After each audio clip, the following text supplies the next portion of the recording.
And welcome back, everyone. This is the X Zone. I am Rob McConnell, coming to you from our broadcast center and studios in Hamilton, Ontario, Canada.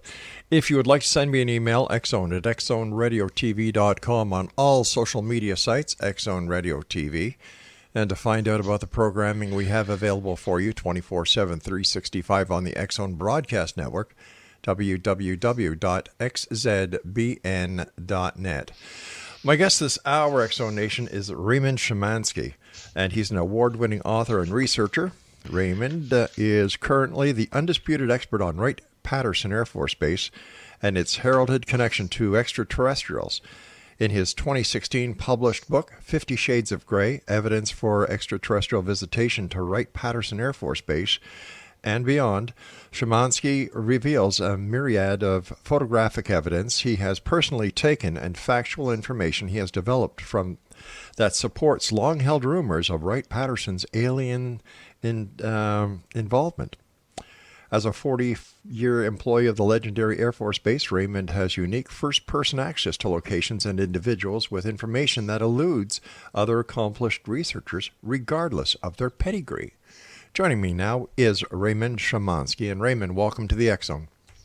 Hey, thanks, Rob. Just delighted to be here. Well, we're super glad that you're here, my friend. Tell us a little bit about yourself and where your interest in extraterrestrials comes from. The first week that I was a co-op student at Wright-Patterson Air Force Base was January of 1973. Mm-hmm.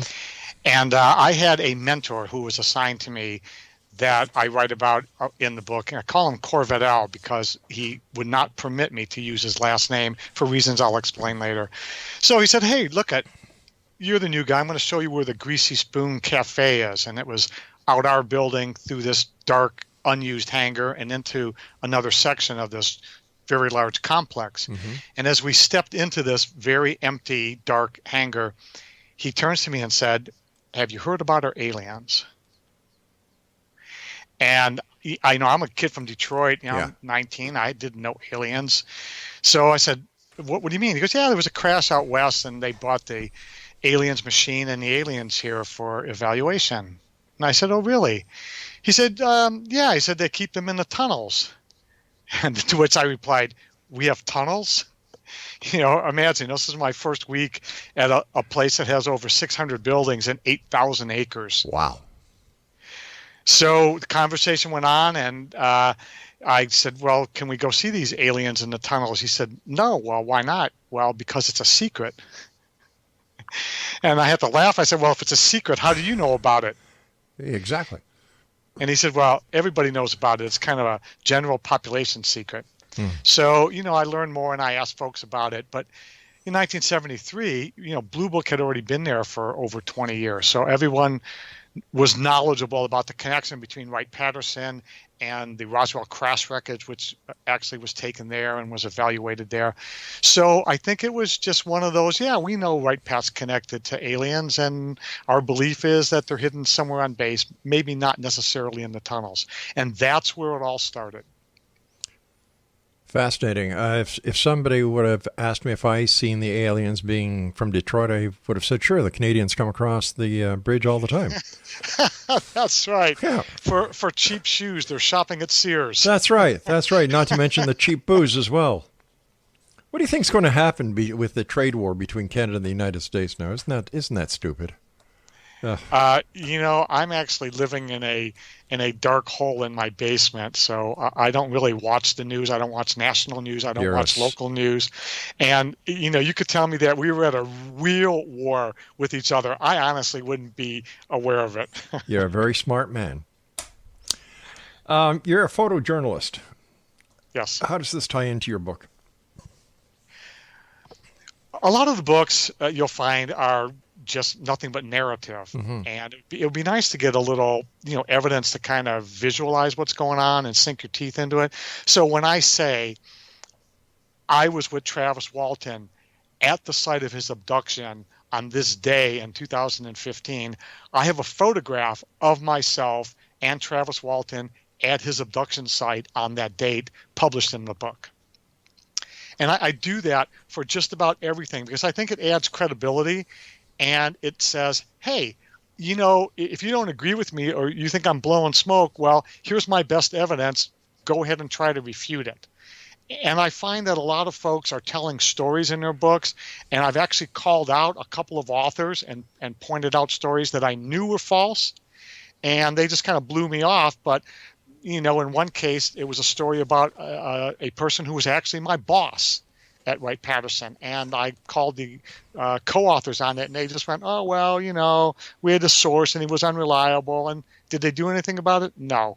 So I like to put some extra evidence in there to build the credibility of the stories that I tell in the book.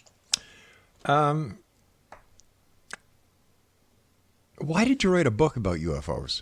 You could have written a book about so many other things. Was it the direct connection with Wright-Patterson? I had been reading and researching this topic for decades. And I started to visit, back in about 2005, I started to visit a number of the famous UFO sites just as a curiosity to kind of go, okay, I want to poke my fingers into this thing. I want to see if I can find some new witnesses, maybe some old witnesses, some older new evidence. I wanted to convince myself that the stories that I'd been hearing for decades on the base had some substance to them. Did you find a connection in between all those locations that you visited? Was there, being there, taking the photographs that you have, is there a connection? Or are these just sporadic locations where these extraterrestrial events took place? Well, let's look at 3 of the 4 stories that I investigate. I investigate the 1965 Exeter, New Hampshire, 1975 Travis Walton, and 1980 Rendlesham Forest. So in the first instance, I went to Exeter, and in the book, Incident at Exeter, written by John Fuller, famous book about it, I actually was able to find, through my own research and some clues in the book, the site, the actual site where Norman Muscarello in September of 1965 saw a 90-foot UFO hovering over this farmhouse. So I go to this farmhouse, and who answers the door but the son of the man who owned the farm during the time that John Fuller wrote his famous book. And at the time, this guy was 80 plus years old, and he toured me around the farmhouse and pointed the area over the house and the garage and said, that's where Norman saw the 90-foot UFO. Wow. That rock wall over here is where he dove behind. Took me to the back property and said, this is where the UFO was hiding out during the day.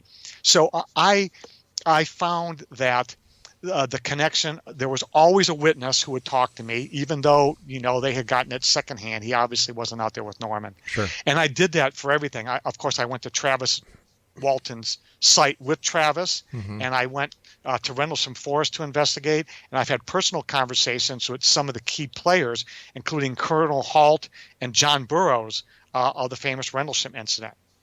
But isn't there a discrepancy in the Rendlesham Forest on how it was actually put together in the book? Well, it depends on what book you're talking about. If you're talking about Left at Eastgate, there's a lot of controversy there because many people, including Colonel Halt, who was the deputy base commander, that's right. He says Larry Warren, who is one of the co-authors of the book, wasn't there. Yeah. He did not participate, and he got his stories through everybody else. But the story that Halt, Burroughs, Peniston, Cabansag, the guys that were out there those nights and were basically on duty, their stories are immutable, and for the most part, they sync up. Yeah, I remember Holt being on a different perspective with Kevin Randall, and Kevin, bringing that topic up. Do you find this happens a lot in ufology? That what happens a lot. There's a lot of contradiction even in between the alleged people who are part of the case. Well, let's take Rendlesham. I've had healthy conversations with Colonel Halt and John Burroughs, and I've communicated with Jim Peniston via email. And their stories fully sync up. I've read the book that Burroughs, Peniston, and Nick Pope put together. It jives with everything I've heard. It's a very, very consistent story, and there's too many witnesses. There are All right, dozens and dozens. You and I have to take our witnesses. commercial break. Please stand by. Exo Nation, our guest this hour is Raymond Szymanski, and his website is www.itsufo.wixsite.com. We'll both be back on the other side of this break as we continue here in the X Zone from our broadcast center and studios in Hamilton, Ontario, Canada. Don't go away.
Welcome back, everyone. Raymond Szymanski is our special guest this hour. His website is itsufo.wixsite.com, and he's the author of 50 Shades of Grey, Evidence of Extraterrestrial Visitation to Wright-Patterson Air Force Base and Beyond.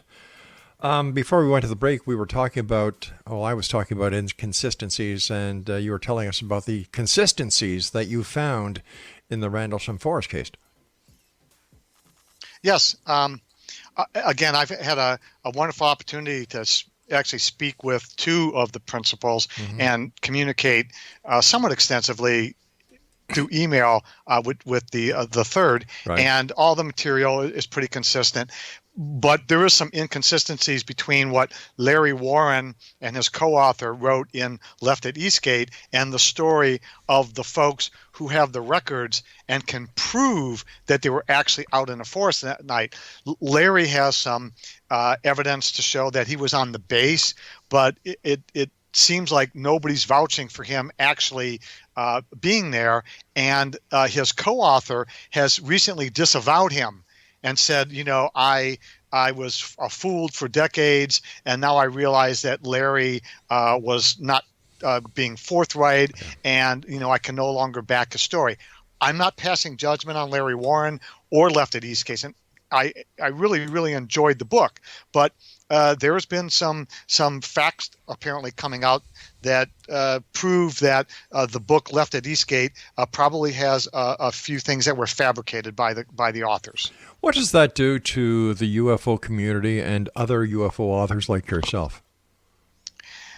Well, I think it casts a shadow on us because I myself have found reputable researchers. I'm talking people who do every weekend. They're out at a conference and they're a headliner, and a couple of them I've pointed out errors in the book, fabrications, or just sloppy research. Sure.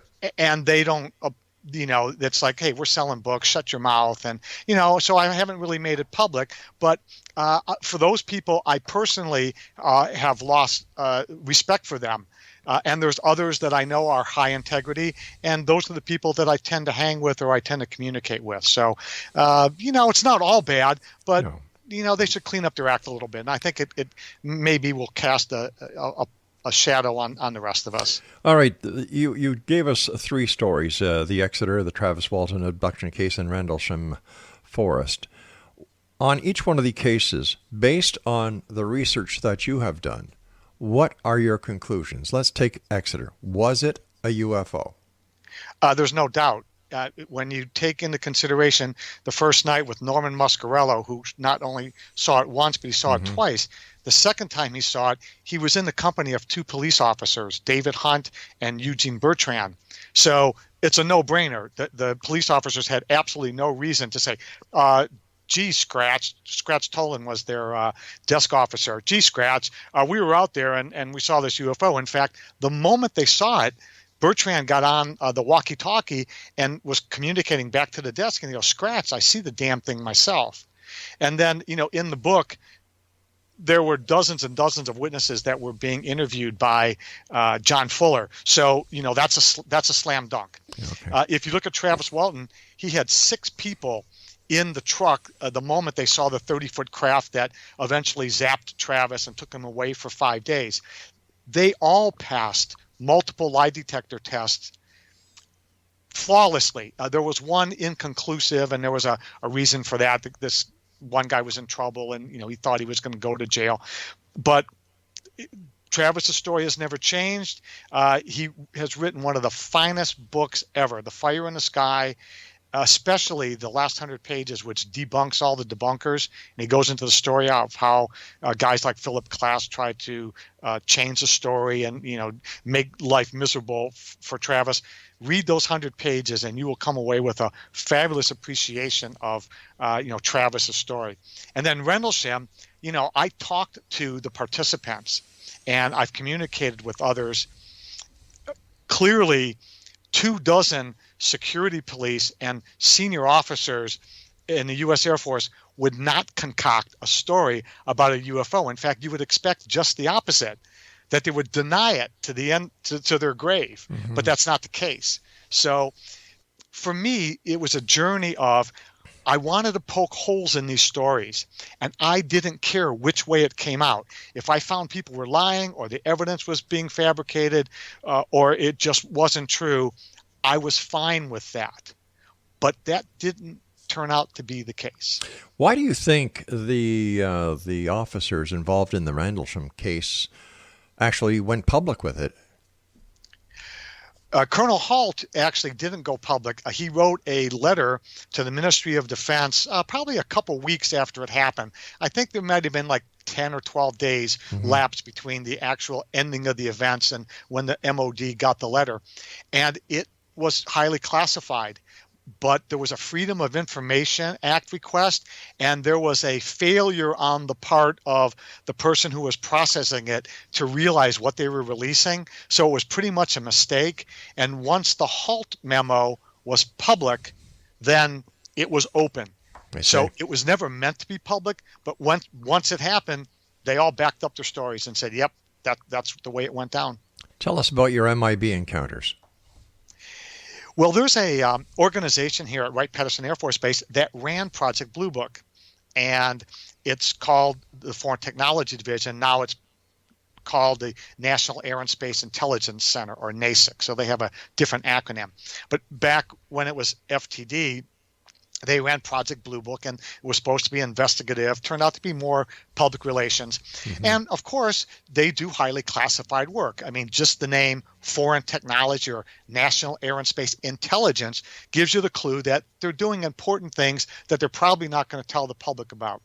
Well, one day I was out on the golf course, which borders the building, and there was a gentleman who was in the shade of the tree, and I got into a conversation with him. He had the Men in Black suit. He had a hat on, the typical MIB hat. It was May, so it was super hot. And, in Dayton, we can get to the 90s easily in late May. So it was super hot, and he was just like totally not dressed for the weather.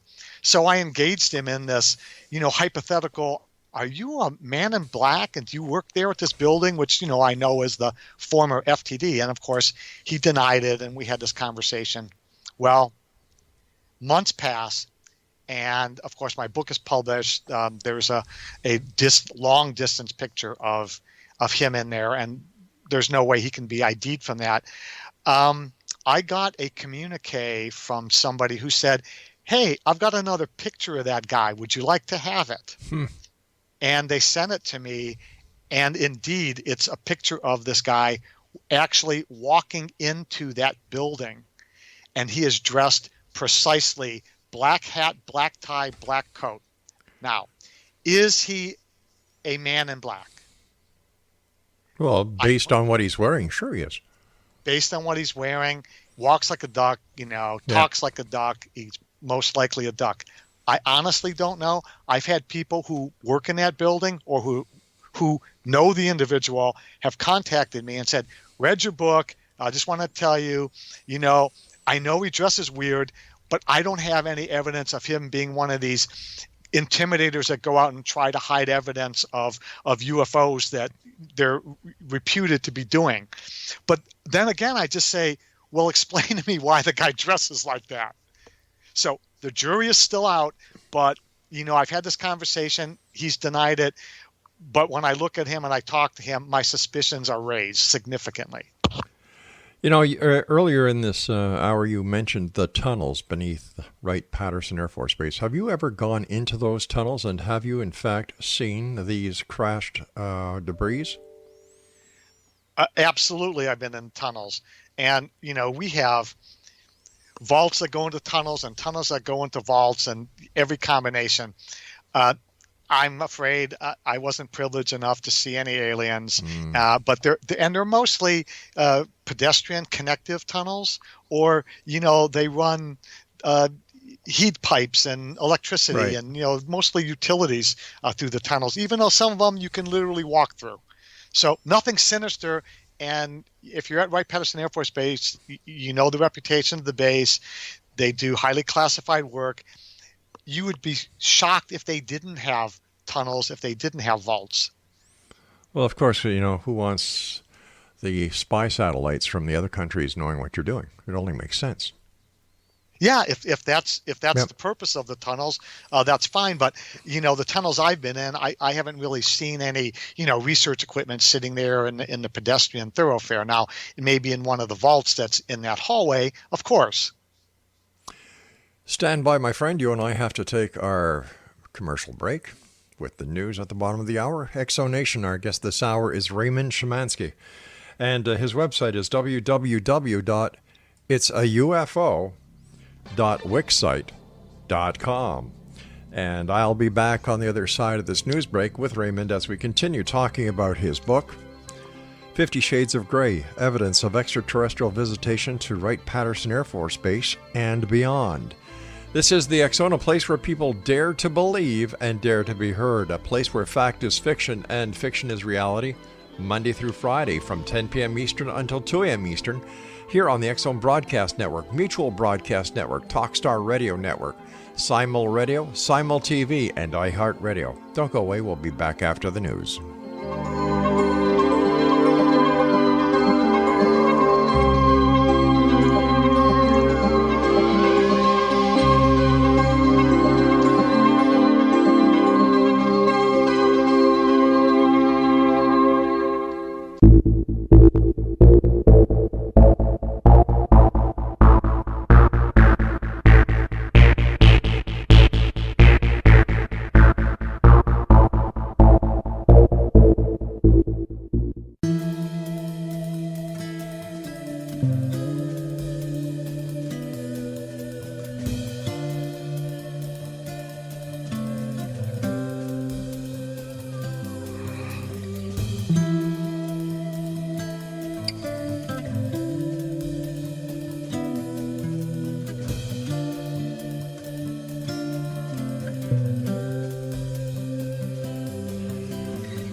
Welcome back, everyone. Our guest this hour is Raymond Szymanski. His website is itsaufo.wixsite.com. Your book's been endorsed by 4 world-class UFO researchers. Can you tell us a little bit about them and how they came to endorse your book? When I first started attending the International UFO Congress, I tried to seek out the best people for their category. So, Nick Pope had his pulse on all things British. Yvonne Smith was one of the world's premier hypnotic regressionists. Paul Davids was very well known. He was a UFO Hall of Famer, well known for his work on the movie Roswell. And Preston Dennett for his work in undersea UFOs, but more specifically, his book, UFOs over Topanga Canyon. So as I had the opportunity to meet them, I socialized with them, asked them a lot of intelligent questions, and communicated with them in between these conferences via email, sometimes via telephone. And The way that I got to actually, the moment that I decided to write the book on UFOs is I was at that Travis Walton site with Travis in February of 2015. And something just clicked where I said, I have all this good stuff, all this great information I think that needs to get out there. And the fact that Travis let me drive him in a 4x4 slip sliding through the Apache Sitgreaves National Forest on 3 inches of mud to go do a photo shoot and visit his site. I just felt at that moment that, I was part of this community. And one thing led to another. I gave the manuscript to these individuals.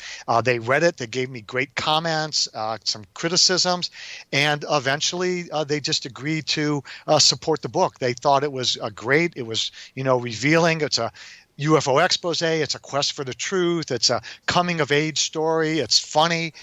And they just took to it. So they welcomed me with open arms, and I'm extremely grateful for their support. I understand that you had your very own UFO encounter, experience, or sighting. I did. And when I look at the path that the UFO was on. Now, I live only a few miles from the Air Force Base, Wright-Patterson, and I was coming back from a therapy appointment. I had a car accident in 2010, and I was coming back from a medical appointment, and I looked through, something caught my eye through the moonroof of my car, and I poked my head down through the windshield looking forward, and I saw a craft. It's hard to describe now, but somewhat scalloped with large lights like you would see on a 1960s era Chevrolet called cat eye lights. And I got about a 7-second view of this maybe 100-foot craft slipping into these clouds that were only about 75 feet off the deck that day. Is it possible that this craft was an experimental craft? Well, they don't fly experimental craft here at Wright-Patterson for the simple reason that the entire base is surrounded by communities. Literally, like the graveyard of Fairborn, Ohio, sits 1 inch on the other side of one of the fences at Wright-Patterson, and then Beaver Creek is next to the other one, and then Huber Heights, and it's totally surrounded, and there's no space to do that. And it's not one of those places. So, but if it is ours, if that craft is ours, then we ought to make it public, and we ought to point to it and tell the world, we own this, and if you mess with us, this is what you're going to get. Why do you think there's a truth embargo in place when it comes to UFOs and ETs? Wow. I really wish I had the answer to that. I'll speculate if you like. Okay, please. Yeah.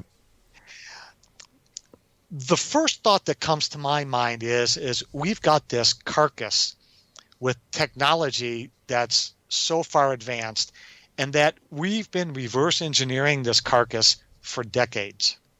But how do we know we actually have the carcass? Well, we've recovered crafts, or there are, I guess, well-traveled stories about the material at Roswell that was recovered, and Aztec and other locations that we've basically recovered these. So using that as a stepping off point, we'd analyze it and we would actually try to exploit it. And there's a lot of narrative out there about, well, Bell Labs, and did they indeed get the material from Roswell ceded to them from Colonel Corso? He wrote the book Day After Roswell, and if you're familiar with that, Corso goes on to say, hey, a lot of the stuff that we're now using now, although it might be 10, 20, 30 years later, we gave these raw materials to these very smart companies, and they eventually figured out how to exploit it, and voila, now we had the transistor and the integrated circuit and lasers and fiber optics and all those type of things that maybe we wouldn't have gotten to for another 100 years. But isn't it also possible that these are actually discoveries made by humans and have nothing to do with ETs? It's entirely possible. I have actually gone back to the folks in the U.S. Air Force that I knew personally that worked in my building that brought companies like Texas Instruments out of the Stone Age with transistors and funded them to develop the first integrated circuits. Mm-hmm. And those people tell me, you know what? We did it ourselves. We didn't have any help. Yeah. Well, that may be true when they came on the scene, but if you look at the Bell Labs thing, Bell Labs was struggling for how to dope the transistor, what kind of chemicals to use so that they could control the electron flow in the transistor. And it wasn't until after the summer of 1947, when, of course, Roswell happened, that somebody got smart and says, oh, we need to use arsenic as a doping material, or whatever it was. Sure. And voila, they overcame this technical hurdle. Next thing you know, we've got a functioning transistor. But coincidence? yeah. Not sure. Not sure. There's a lot of circumstantial evidence with all of the UFO scenario, but when it comes to hard fact, hardcore evidence, there's very little. I have to agree. There is a ton of narrative. Yes. There's a ton of depositions. And that's why there's researchers like myself, in the field with metal detectors, going to reputed crash sites, looking for something that might be testable. So all these years that you've been going to crash sites, have you found any evidence? Actually, I've only been going to crash sites for 2 years. Okay, and 2 years. I currently don't have any test results that indicate that any materials that I either found myself or others have bequeathed to me show anything that I can pound my hand on the table and go, yeah, this is irrefutable. But there's always hope.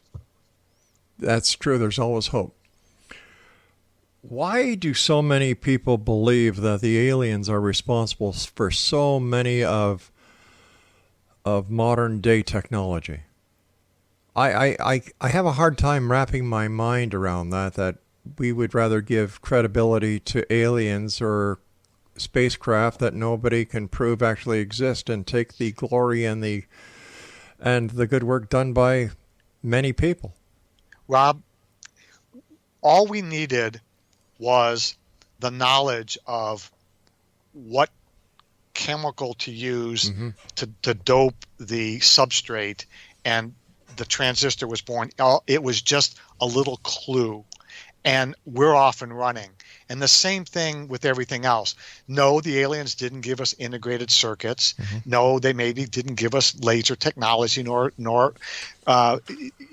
fiber optics, but there was enough clues there that we went, oh, well, if we can make one transistor, we can make 1 million of them.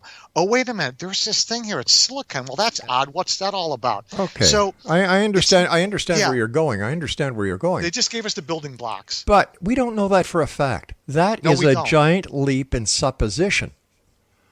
And I couldn't agree more. And you know what? How do we know if somebody could travel across the galaxy through different universes? How do we even know that they need transistors? We're making a lot of suppositions here. And I think that this is what people are having problems with when it comes to the UFO community is it's a lot of smoke. But where's the fire? No, there's really a lot of good, solid research there. I mean, let's look at the abduction phenomena. You have hundreds, if not thousands, of individuals with medical, clinical, psychological evidence that they bring forward. They say, look, I had a pregnancy. I have a conscious recollection of creatures that I don't recognize. My neighbors saw the craft land in my backyard. There's radiological evidence. They burned the hole. The Geiger counter, went off the charts. 4 months later, I go to my gynecologist, and they cannot explain where the baby is. All right, we're going to hold it right there because I've got to take my final break. Exonation, our guest this hour is Raymond Szymanski. His website, www.itsaufo.wixsite.com. And we'll wrap up this hour here in the X Zone from our broadcast center and studios in Hamilton, Ontario, Canada, when we come back from this commercial break. I'm Rob McConnell. This is the X Zone. Don't go away.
And welcome back. Our guest this hour is Raymond Szymanski, and we're talking to Raymond about his book. It's entitled 50 Shades of Grey, Evidence of Extraterrestrial Visitation to Wright-Patterson Air Force Base and Beyond. His website is itsafo.wixsite.com. Tell me, do you have a photograph of an actual UFO in your book? I do not. Then how can you call your book 50 Shades of Grey, Evidence of Extraterrestrial Visitation to Wright-Patterson? It's actually, you've been mispronouncing it the entire show. It's actually 50 Shades of Greys. That's plural, G-R-E-Y-S. And you've been using the singular, which tells me what kind of smut you've been reading. Well, no, it's a typo. It's not the smut I've been reading. So all right. So tell me, evidence of extraterrestrial visitation to Wright-Patterson Air Force Base and beyond. So where is the evidence in the book? We're actually trying to dig that out. One of the things that I discuss in the book is the Adena Mound. Now, the ancient Adena Mound, the Adena culture here in the Miami Valley goes back about 3,000 years. Mm-hmm. And there's a very large Adena mound here on the base. The Adena, as a culture, the largest metallic object that they had was a copper axe head, which was probably about 5 inches in length. In the 1980s, early 90s, they did a non-intrusive, like ground-penetrating radar and several other electrical conductivity tests to try to determine the stability, the disturbance level, and the contents of the Adena Mound. They were shocked to find multiple large metal objects that are about 2 foot by 2 foot in the Adena Mound that they cannot explain. Why don't they just dig them up? It's against the law, for one. It's actually a cultural heritage site, and despite the fact that that mound sits behind the fence in Area B of Wright-Patterson, it's protected and it's under the auspices of the National Park Service. So what happened is they just scratched their heads and they went away. I got the attention of some base authorities and I said, there's an anomaly in there that you really need to investigate. And I sent them copies of my book. And in the book, I say, think for a minute if I were to take a coffin and I were to put a extraterrestrial that had been brought to Wright-Patterson, and I wanted to bury it in a place that could never be touched again. And I was going to do this kind of on the sly. And I would take that coffin, instead of putting it in horizontally, I would drop it in vertically. And now I've buried it in a place that nobody is ever going to investigate. That's a nice theory, but on the other side, if you're going to get rid of an alien body, why not incinerate it and spread the ashes? Why chance something being found? We could possibly do that. What I posit is that we would bury them and give them a Christian burial because that's the way we do things on this planet. And if our astronauts were stranded on Mars or Saturn or some planet and they perished, we wouldn't want them permanently in a pickle jar. We'd want whoever's got them to respect them and, dispose of them, if you will, or caretake traditionally. So, it's possible that they would do that. Maybe that's what's in there. Maybe that's just the ashes and it's a flat box, but nobody knows. But an exclusive for your radio show tonight is I know that they are going to revisit that site next year, and they're going to be doing a more extensive examination, non-intrusive, of that site, simply because I wrote something in my book. Fascinating. Before the break, we started talking about alien abductions, and when we came back from the break, I kind of sidetracked. But I'd like to get back on that if you don't mind. You were saying that there are thousands of people, and fetuses removed from the bodies. We've all heard these stories. But if this is happening and the authorities are doing nothing about it, what does that tell you? They are incapable of doing anything about it. That's what that tells me. Could it also be that there's nothing to investigate, that there are other explanations for what's going on? I'm actually writing a trilogy, and that's another exclusive for your radio audience. The second book in the 50 Shades of Grey's trilogy is all about the abduction phenomena, and therein I am going to provide clinical, medical, and physical evidence of the phenomena. Why are there not more medical personnel professionals? Because I don't classify a hypnotist as a professional in any category. I think they're sleight of hand artists in that they can actually get the person to talk about whatever they want to talk about. So I give hypnotism no credibility whatsoever. When I tell Yvonne, boy, she is going to put the voodoo on you. Well, you can tell her, and you can give her my number. I don't care. I think they're all a bunch of charlatans, a bunch of fakes.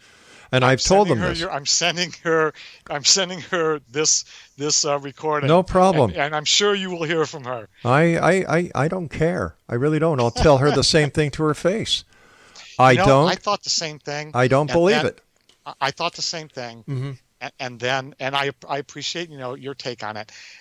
I actually got to witness something. A film crew came in. I got invited to be a witness to this session, this regression session. And I can tell you that I was fascinated. I was floored. I was convinced. Of course, I've only seen one, but Yvonne's reputation precedes her. She's done thousands of them. I've had extensive interaction with Dr. Leo Sprinkle, who's now retired.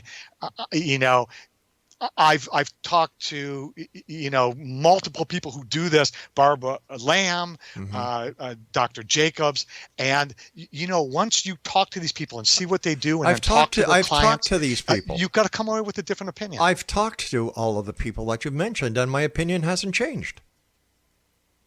Well, that's okay. That's your position, and I respect that. And why you don't, that's your own choice.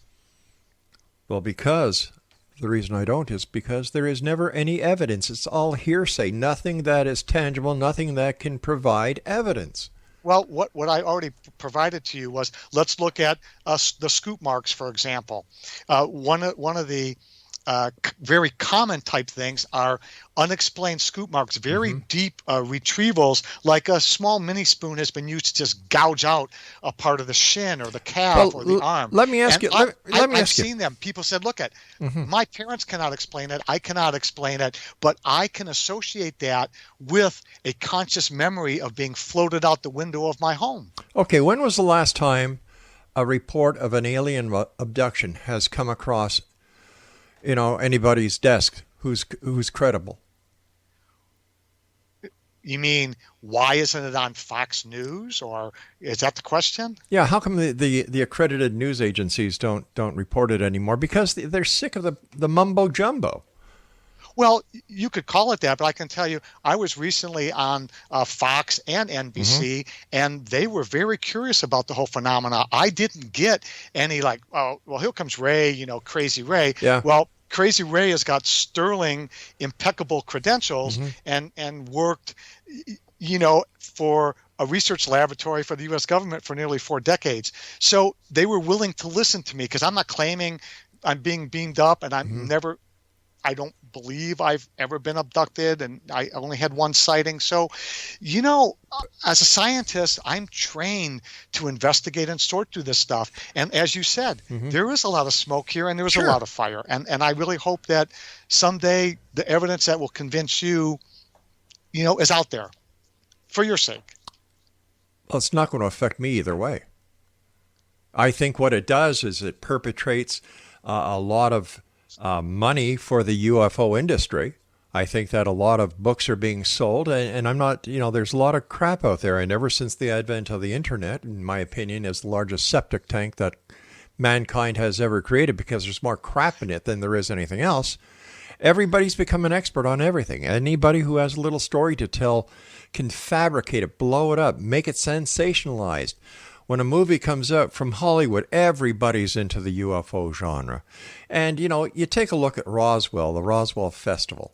That's a farce. It's a joke, for goodness sake. You've got a carnival atmosphere going on in a place that is abusing any credibility that is left of the Roswell case into a fair, into a... Everybody can be an expert, including radio show hosts. Oh, I'm not an expert. Believe me, I'm not an expert. And I never claimed to be an expert. What I'm claiming is that a lot of these people in UFO world make no sense. They make no sense. They come up with a lot of theories. They come up with a lot of angles. But when it comes to the one thing that will give them any credibility, it's missing. And that is the evidence. Are you familiar with the 1952 sighting over Washington, D.C., 2 consecutive weekends where they scrambled jets, and the blips were on radar screens at Andrews Air Force Base and the ground station at Washington National, and the jets chased after them, and the blips that were in the sky blinked out, and it was seen by hundreds of people. How about Rendlesham Force? You have a lieutenant colonel who's got a career to think about. All right, we've got to say so long for tonight. Whoops. This thing was over our head. It was beaming lights down at our feet. We've got to say so long, so I want to thank you so much for coming on. It's a strange world out there. I agree with you. And one day I hope the truth is found. But until there's any evidence to the contrary, I'm sorry. I am not a believer. Skeptic? Yes. Believer? No. I'll be back. Don't go away.